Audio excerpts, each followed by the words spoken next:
Assalamualaikum warahmatullahi wabarakatuh.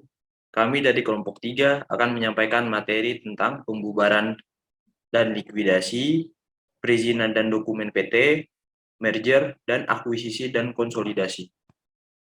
Sebelum itu, izinkan kami untuk memperkenalkan diri terlebih dahulu. Saya sendiri Muhammad Jawad Haddad. Saya Firda Fidela Nuradila. Saya Delia Syahwat. Saya Wani Rahman. Saya Syafadla Putri. Ya, selamat menyaksikan. Pembubaran perseroan adalah suatu proses menghapus keberadaan status hukum perusahaan sebagai badan hukum. Dengan pembubaran ini, berarti berakhir seluruh aktivitas dan keberadaan perusahaan di dalam hukum. Hukum mengenai pembubaran perseroan diatur di dalam UU PT atau Undang-Undang Perseroan Terbatas bab 10 pasal 142 ayat 1-6. Pembubaran perseroan wajib diikuti dengan likuidasi yang dilakukan oleh likuidator atau kurator. Berdasarkan UU PT pasal 142 ayat 2 yang berisi dalam hal yang terjadi pembubaran perseroan sebagaimana dimaksud dalam ayat 1 bagian A wajib diikuti dengan likuidasi yang dilakukan oleh likuidator atau kurator, dan bagian B perseroan tidak dapat melakukan perbuatan hukum kecuali diperlukan untuk membereskan semua urusan perseroan dalam rangka likuidasi. Oleh karena itu, dapat ditemukan bahwa perseroan tidak dapat melakukan perbuatan hukum.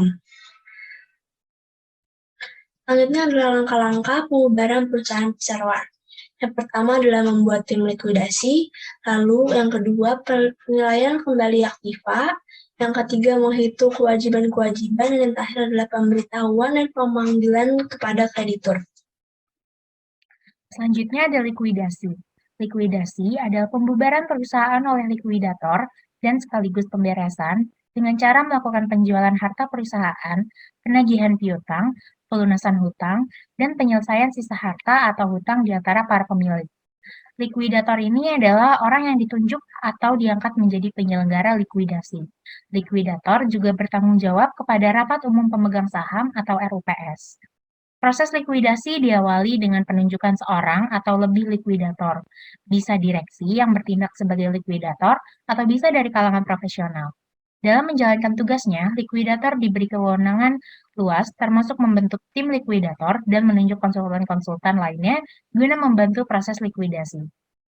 Terdapat 3 jenis likuidasi. Yang pertama adalah likuidasi wajib, yang dilakukan pada saat terjadinya pembubaran sebuah perusahaan dan perusahaan tersebut tidak dapat melakukan tindakan hukum, kecuali untuk keperluan proses likuidasi. Yang kedua ada likuidasi sementara, atau dilakukan saat terjadinya pelanggaran hukum oleh sebuah perusahaan ataupun adanya resiko terhadap aset perusahaan. Yang terakhir ada likuidasi sukarela, yaitu dilakukan tanpa melalui petisi, atau terjadi karena adanya kesepakatan antara para kreditor, dengan minimal 75% suara mayoritas wajib menyetujuinya. Dan yang terakhir ada penyebab likuidasi. Yang pertama yaitu keputusan yang didapat dari hasil rapat umum pemegang saham atau RUPS. Yang kedua, izin berdirinya perusahaan sudah habis dan tidak bisa diperpanjang lagi. Yang ketiga, keputusan pengadilan yang sudah memiliki kekuatan hukum. Dan yang terakhir, hasil merger perusahaan, yang akhirnya harus dilakukan likuidasi. Perizinan dan dokumen PT. Terdapat beberapa dokumen yang harus dimiliki oleh PT sebagai bukti legalitas perusahaan, yaitu yang pertama, akta pendirian perusahaan yang dibuat dan disahkan oleh notaris, merupakan dokumen utama yang menjadi langkah awal pendirian sebuah PT. Yang kedua, NPWP atau nomor pokok wajib pajak. Yang ketiga, surat izin tempat usaha. Yang keempat, surat izin usaha industri. Yang kelima, surat keterangan domisili perusahaan. Dan yang keenam, tanda daftar perusahaan. Kriteria PT untuk mendapatkan izin Kemenkumham, yaitu PT tidak bertentangan dengan ketertiban umum dan kesusilaan. Yang kedua, akta pendirian memenuhi syarat yang ditetapkan undang-undang. Yang terakhir, paling sedikit modal yang ditempatkan dan disetor adalah 25% dari modal dasar. Berikut hal-hal yang dilarang. Yang pertama, nama yang akan dipakai tidak boleh sama dengan PT lain yang secara sah. Yang kedua, bertentangan dengan ketertiban umum dan kesusilaan. Yang ketiga, logo atau lambang tidak boleh sama atau mirip dengan perusahaan lain, baik itu perusahaan pemerintah, perusahaan swasta, maupun lembaga negara. Yang keempat, nama tidak boleh berbentuk angka ataupun huruf yang tidak membentuk kata. Dan yang terakhir, tidak boleh bertentangan terhadap undang-undang yang berlaku. Merger. Merger adalah kesepakatan antara perusahaan untuk bersatu menjadi suatu bisnis yang baru. Penyatuan dua perusahaan ini biasanya dengan cara transfer kepemilikan dengan cara bertukar saham atau pembayaran tunai. Pada dasarnya, kedua perusahaan merelakan saham mereka dan menerbitkan saham lain sebagai perusahaan baru. Jika dua perusahaan melakukan merger, biasanya perlu dilakukan branding baru setelah bergabung. Perusahaan hasil merger memiliki aset gabungan, kompetensi yang lebih baik, dan penguasaan pasar yang lebih kuat. Namun, merger pun memiliki beberapa tantangan yang cukup berisiko. Oleh karena itu, banyak pengusaha yang memilih untuk melakukan akuisisi perusahaan yang lebih kecil alih bergabung dengan lainnya. Alasan perusahaan melakukan merger: yang pertama sinergi, kedua diversifikasi, ketiga akuisisi aset, keempat meningkatkan kapasitas finansial, dan yang kelima pajak. Jenis-jenis merger. Pertama, merger horizontal.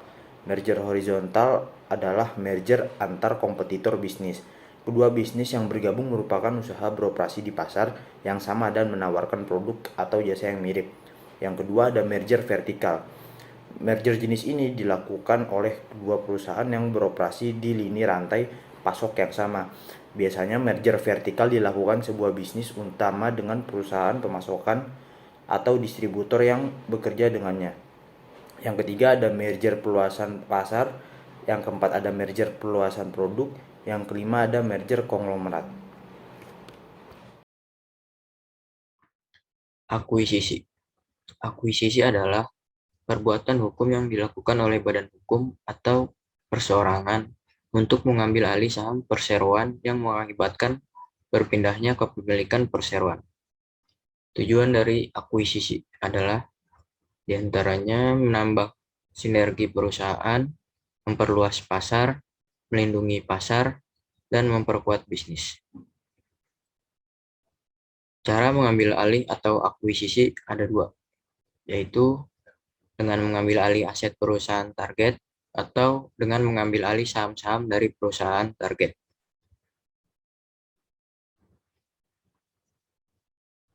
Konsolidasi. Konsolidasi berasal dari bahasa Latin consolidatus, yang artinya menggabungkan menjadi satu tubuh. Jadi, konsolidasi adalah penggabungan dari dua perusahaan atau lebih dengan mendirikan perusahaan baru dan membubarkan perusahaan yang berkonsolidasi tanpa melikuidasinya.